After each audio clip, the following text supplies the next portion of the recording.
The toaster was smoking, but she didn't flinch. She just stood there, barefoot, in that ridiculous mustard yellow robe she bought on our honeymoon, holding her phone like it was a wine glass, laughing, scrolling, a bagel slowly blackening behind her. My packed suitcase was by the door, clearly visible, but she hadn't noticed yet, or she had, and didn't care. Maybe that's worse. I watched her laugh at whatever was on her screen, the same laugh she used when she used to read me her dumb astrology memes, the same one she had when I told her I loved her that first time, and she said, "Took you long enough." It was that exact sound, except this time, she was laughing at me. Not directly, but at everything that led up to this. The joke was over, and I wasn't the one who'd written the punchline. The night before, I had opened her old laptop. She said it was broken, that it didn't even power on anymore. She told me she was going to toss it, but it worked. Not only did it work, it opened straight into her messaging app, like a sick little trapdoor, no password, just click and I'm in. That's when I saw his name, Trent, pool guy. We don't have a pool, we've never had a pool. What followed was a digital slaughter of my dignity, photos, voice notes, plans, jokes about me. She called me a live-in tax benefit, said I had the libido of a librarian and the spine of wet cardboard. I remember blinking so hard my eyelids hurt. I remember reading the word replacement 3 times in one paragraph, and each time it somehow stabbed deeper. She even joked about staging a fake fight to justify moving out before our anniversary. She wanted to post a picture of her crying on Instagram, write something vague like, "It was a hard decision, but necessary. Please respect our space." And everyone would believe her, because she's warm, beautiful, charismatic. And I'm just Clyde, the guy with allergies and anxiety, and one friend who only calls during tax season. I closed the laptop without deleting anything. I wanted her to feel the echo. So now I stood there, across the kitchen island, watching her laugh while the toaster hissed and the suitcase waited. And when she finally turned around and saw it, her laugh stopped. And that's when I said it. I didn't plan to, but it just spilled out. "Marlie, it's only a joke, right? Just like the others?" She froze, blinked, and smiled. Smiled. "Clyde, you're not actually mad, are you?" Jesus. It was just a joke. That's when I knew. She never expected me to leave. She thought I'd cry, apologize, unpack. But I didn't. I reached for the handle, and the toaster dinged. To be continued in part 2. I didn't leave that night. I know. Pathetic. I stood at the door for 5 minutes with my hand on the handle, heart pounding like I was about to rob a bank. Marlie just stared at me, her arms crossed over that mustard robe like it was armor. She said nothing. Not stay, not go, just silence. It was worse than yelling. The silence told me everything. She had already grieved the marriage. She was waiting for me to catch up. Eventually, I let go of the suitcase. Not out of forgiveness, out of confusion, out of exhaustion. I slept on the couch that night, if you can call that sleep. I kept hearing her text notification in the other room, that fake pop sound that feels like a bomb when you're not the one getting messages. I thought about sneaking in, reading her screen, but no, I didn't want to be that guy again. Not the snooper, not the detective. I had already played that part. What I needed now was proof that didn't involve digital footprints. I needed something real, and I got it, the next morning. Marlie had a dentist appointment, or so she said. She left in her beat-up silver Prius, the one with the cracked taillight and the scent of sandalwood air freshener that made me sneeze. I waited 10 minutes, then walked outside to throw away the coffee grounds she'd left in the sink like a landmine for my OCD. That's when I noticed it. Her phone charger, in my car. It was bright yellow, braided, distinctive. She never went anywhere without it. She was obsessive about keeping her phone charged. Dead battery equals dead time, she'd say, like a mantra. So how was she gone for a dentist appointment without her charger? My stomach twisted. I unlocked my car and climbed in. The seat was warm, recently sat in, but it hadn't been me. And then I looked closer. A receipt in the cup holder. It was from Harrison's Deli, time-stamped 8:43 a.m. That wasn't on the way to any dentist. I pulled up the deli on my phone. It was clear across town, near a row of Airbnb apartments. My hands were shaking, but I got in the car and drove. I wasn't even thinking. My body just moved, like I was possessed by some sad, desperate ghost version of myself. I didn't even have a plan, just a gut feeling and a receipt, and this building panic under my ribs. And when I pulled up to that street, 2 blocks from the deli, I saw it. Her car, parked in front of a house I didn't recognize. No dental office in sight, no sign of trauma, just her car and a red front door half cracked open. I parked further down, heart thumping in my throat, and waited. 10 minutes, 20, 30. Then the door opened, and there she was, wearing different clothes. She left the house in a robe. Now she wore jeans and a peach-colored sweater I'd never seen before. And she was laughing. Next to her was a man. He had tattoos, a beard, and a cast on his arm. They hugged, too long to be friendly. His hand stayed on her lower back even after they separated. And when she got in her car, he leaned through the window to kiss her cheek. Familiar, routine. She didn't see me, or if she did, she didn't care. I didn't follow her home. I didn't confront her. I sat there in my car until it started raining, until my windshield fogged up, until the steering wheel felt like it was pulsing in my hands. And then I drove back. When I got home, she was already there, pretending to floss in the bathroom. She called out through the door that she needed to schedule a root canal next week, then asked if I could water her fern on Thursday while she went to her follow-up. I stared at her toothbrush. I thought about snapping it in half. But instead, I said sure, because now I knew. She wasn't trying to leave me. She already had. 3 days passed after the red door. 3 days of me pretending to sleep, pretending to eat, pretending to still believe in the weather forecast or Monday mornings or the warmth in her voice. I started moving through our apartment like a squatter. Quiet, invisible, uninvited. Marlie didn't seem to notice. Or maybe she noticed and just didn't say anything. It's possible we both agreed to live in the silence. Some sick domestic ceasefire where no one says the word affair, and we pretend the ghost in the room is just bad lighting. I started collecting details, not because I wanted revenge. I'm not that kind of man. I'm not built for drama or explosions or car chases. I just needed truth. I needed something that made me feel less crazy, less pathetic. So I watched her. The way she looked at her phone a little too quickly. The way she giggled at texts she didn't let me see. The way her scent changed, new lotion, new shampoo, subtle things no one else would notice. But I noticed. God, I noticed everything. And then I got lucky. Or cursed. I still haven't decided. On the 4th morning, Marlie forgot to log out of her old laptop again.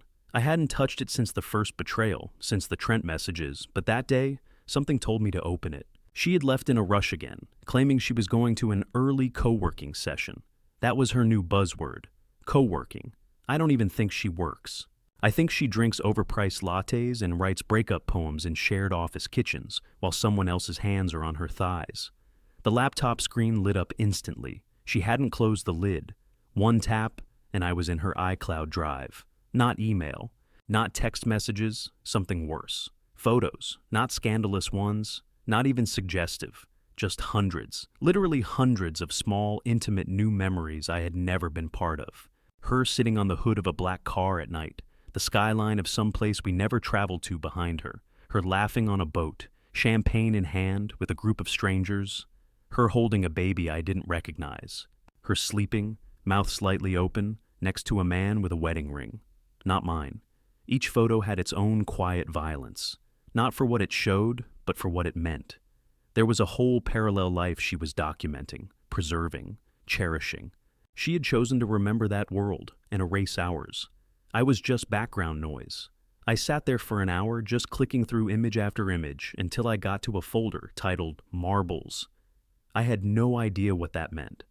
I opened it. Inside were video clips, short shaky footage of hotel rooms, beaches, bar corners. In one of them, she was talking to the camera. "Okay, so he's asleep now," she whispered, smiling. I told him I had a husband who was controlling and miserable, and he ate it up. She turned the camera to show a man, passed out, half covered in a blanket, face turned away. "Anyway, if you're watching this, future me, I hope you're finally free. You deserve it." I closed the laptop. My hands were sweating. My knees were locked. My heart didn't race. It ached. I stared at the wall for a full 10 minutes, waiting for the scream to come, but it didn't. Nothing came. Not anger, not tears, just a flatness, like someone had drained the color from everything I was. Later that night, Marlie walked in like nothing happened. She tossed her tote bag on the couch, kissed the air near my head, and asked if I wanted Thai food. I nodded. I don't know why. Maybe because it was easier than explaining I'd just seen a video where she called me controlling. Or maybe because, in some twisted way, I wanted one last dinner before I detonated everything. As she tapped around on her phone, I looked at her and realized something terrifying. She wasn't even afraid of me finding out anymore. That's how far gone she was. The betrayal wasn't a risk. It was routine. But tomorrow, that routine ends. I spent the night watching her sleep. Not in some poetic lovesick way. Don't get the wrong idea. There was nothing beautiful about it. She curled up on her side like a question mark, her breathing soft and steady, her mouth twitching with dreams I wasn't part of. I sat in the hallway in total darkness, knees pressed to my chest, back against the linen closet. I stared through the half-open bedroom door like it was a movie I didn't audition for. The kind of movie where the villain never gets caught and the hero dies in the middle for being too trusting. At some point, I realized my entire life had been redesigned around a lie I hadn't given permission for. Every photo frame on the wall was a prop. Every anniversary dinner had a double meaning. Every time she said, "I love you," there was probably an asterisk attached to it. Something like, "unless someone better comes along."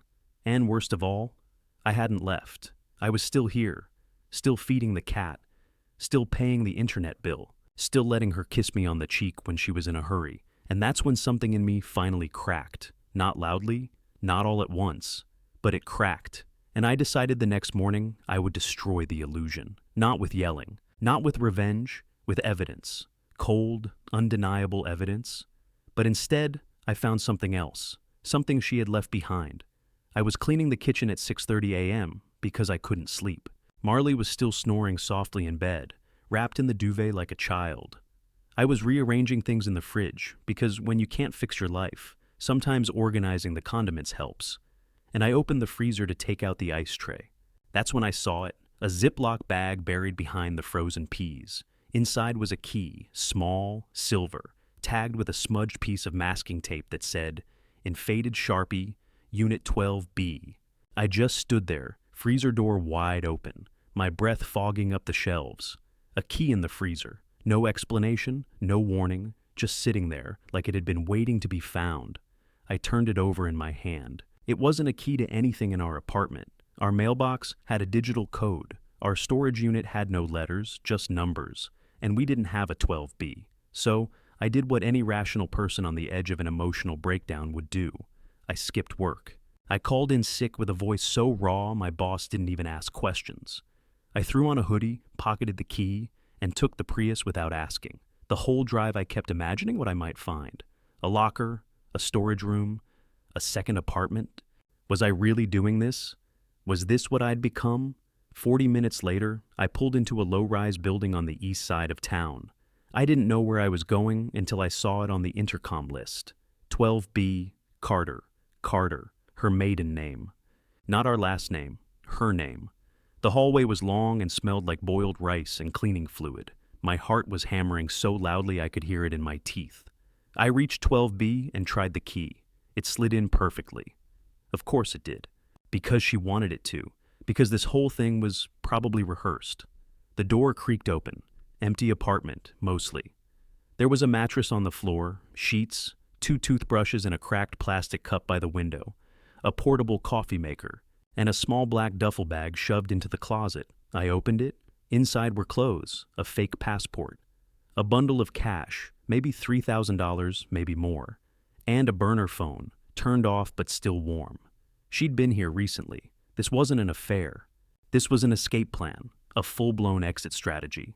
And it didn't involve me, but that wasn't even the worst part. The worst part was taped to the back of the bathroom mirror, a Polaroid, just one. Marlie and a little boy, 4, maybe 5 years old. His face pressed against hers, both of them smiling in the sun. He had her eyes, her dimples, her same hair. He was wearing a t-shirt that said, "Best day ever." I stared at it for a long time. I don't know how long. Long enough for my legs to go numb. Long enough for me to forget I was still holding the key. She had a second life, not just a secret life, a second family. And I was the shadow version, the decoy, the placeholder she could discard. I locked the door, slid the key back into my pocket, and drove home like a ghost. I didn't turn on the radio. I didn't blink much. I just gripped the wheel and kept hearing her voice in my head saying, "You're being dramatic." But I wasn't. Because dramatic is finding out your wife didn't just cheat. She replaced you. I didn't sleep the night I found the photo. I drove home with the key still digging into my palm and the image of that little boy scorched into my brain. I didn't even remember parking. I just remember standing in the driveway with my hand on the hood of the Prius, my body refusing to go inside. The lights were on in the kitchen window. She was making tea probably, humming to herself like nothing was wrong. Probably barefoot, probably scrolling through her phone, probably planning her next morning escape while I stood there gripping a secret I never asked to carry.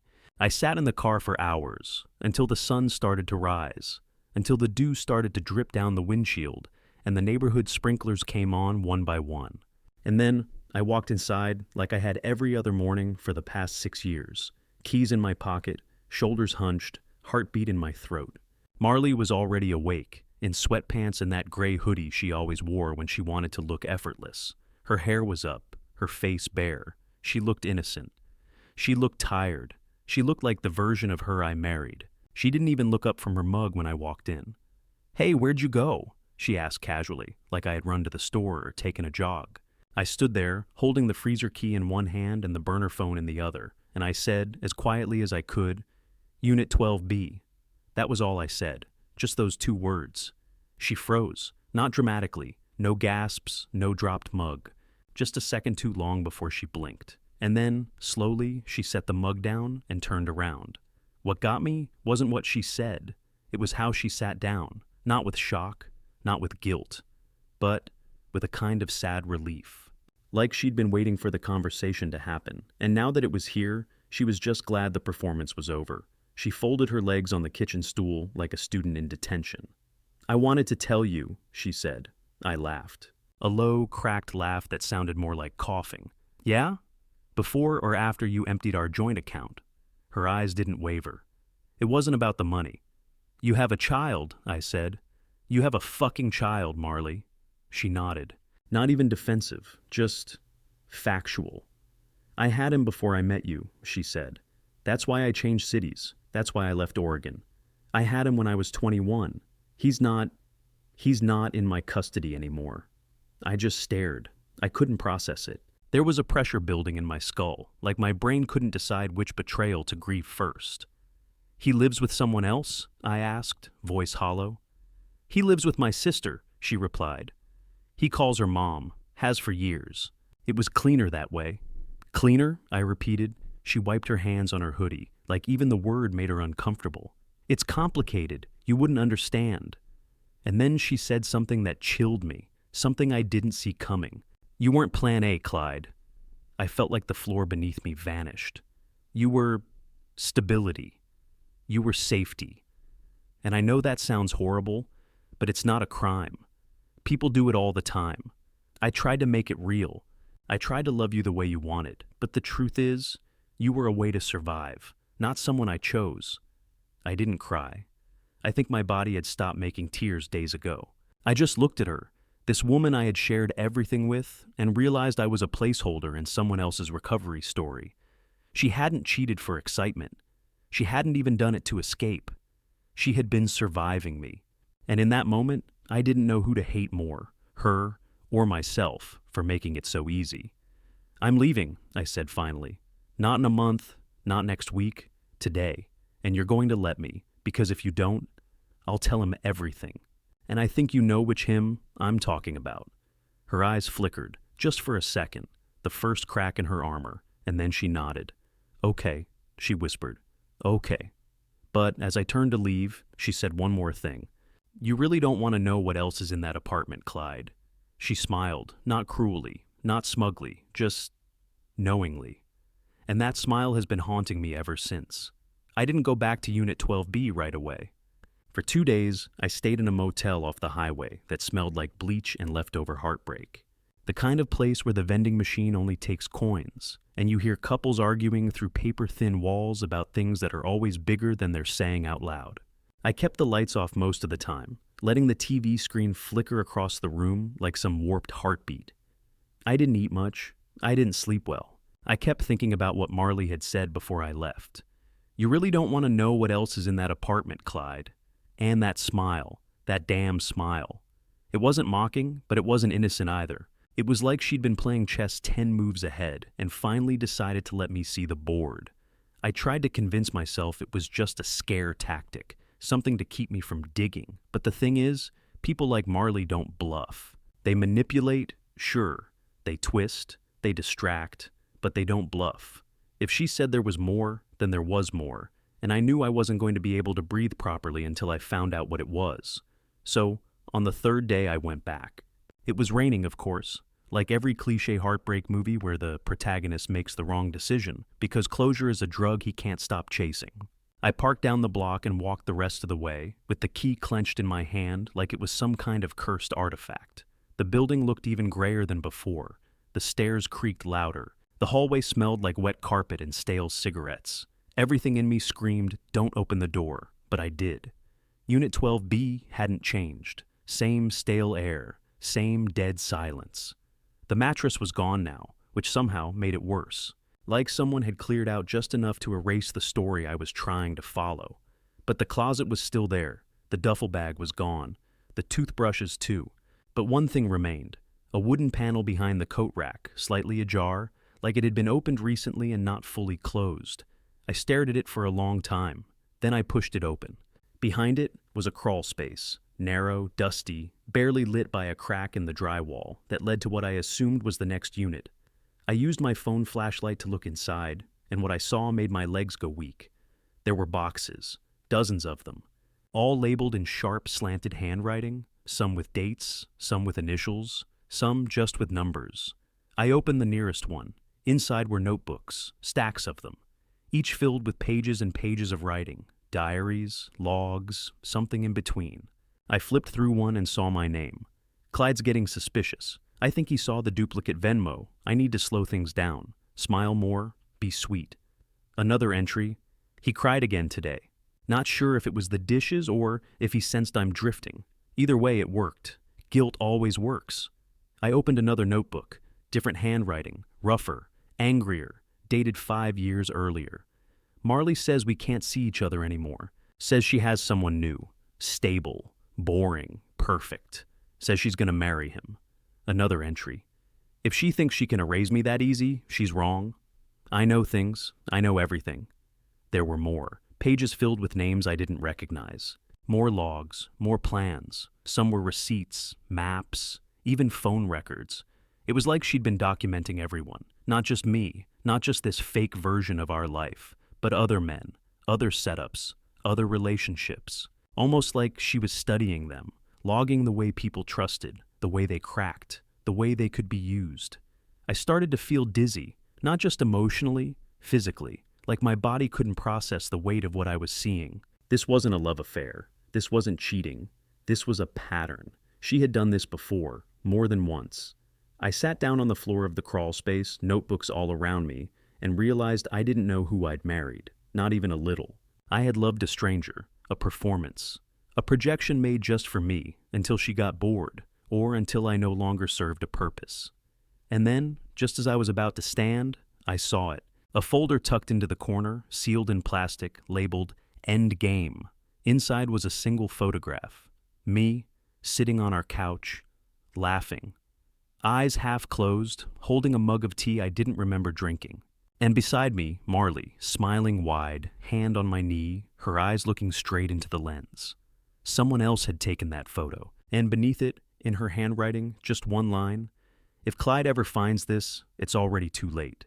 I didn't leave the apartment for hours. I just sat there on that cold floor with my back against the closet wall, surrounded by notebooks that smelled like old paper and mold, trying to understand how long I'd been living in someone else's story. I flipped through more of the folders. Each one was a chapter in a book I didn't know I was in, but they weren't fiction. They were case studies, observations, rehearsals. There were labeled envelopes, names written in the margins like failed drafts. Derek, too needy. James, gave up drinking, too self-aware. Eli, lasted 8 months. Found the emails. One folder simply read, Jameson R. V. Guy, pending. There was even a calendar where every year was marked not with holidays, but with initials and dates. Red underlines, blue highlights. 2016, C, 2017, C, 2018. Enter C, fully integrated. My name, my year. I wasn't just a mistake, I was scheduled. That's when I realized the hardest truth I'd avoided up to this point. Marlie hadn't fallen out of love with me. She hadn't drifted. She had planned me, designed me. I had been a transition, a calculated resting place between identities. And then something even worse occurred to me. What if this wasn't the end? What if I wasn't the final chapter, but just the middle of the book? I grabbed a flashlight from one of the boxes, left behind from some past project, I guess, and started scanning the crawl space more carefully. There were holes in the wall, punctured deliberately behind the shelves. At first I thought they were just damage, but then I noticed faint glimmers, scraps of tacks, wires, corners of paper peeking out like peeling wallpaper.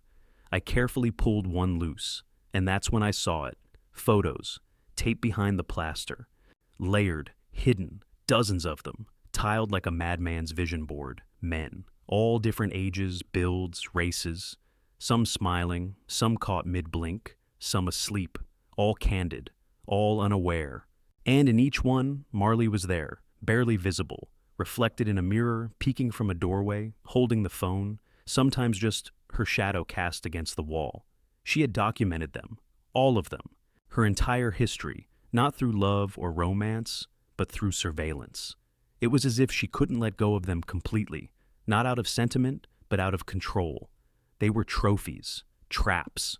I scanned everyone, and then I saw the final photo, the most recent. It was me, again. But this time not smiling, just sitting at my desk at home, staring at a screen, unaware I was being watched, taken from the hallway, through the door. And this one had no caption, just a date, handwritten on the edge, March 4th. I didn't remember anything special about that day, but that was the terrifying part. It was just another ordinary Tuesday. Another day she watched me like a subject, studied me like a variable. I backed out of the crawl space, legs shaking, head spinning. The apartment felt smaller now, like the walls were breathing, like Marlie was still there, somewhere, watching me see it all. I didn't take anything with me when I left. No photos, no files, no evidence. It wasn't about proving anything anymore. It was about survival. I drove straight to my sister's. Didn't call first. I just knocked on her door in the rain like some stray animal. She opened it and didn't say a word. She just saw my face and stepped aside.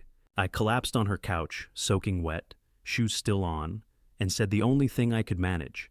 "She's done this before." My sister asked, "Done what?" I looked her dead in the eyes. Erase people. That night, I couldn't sleep again. But this time, it wasn't grief or betrayal keeping me awake. It was the feeling that I might not be the only one still watching her.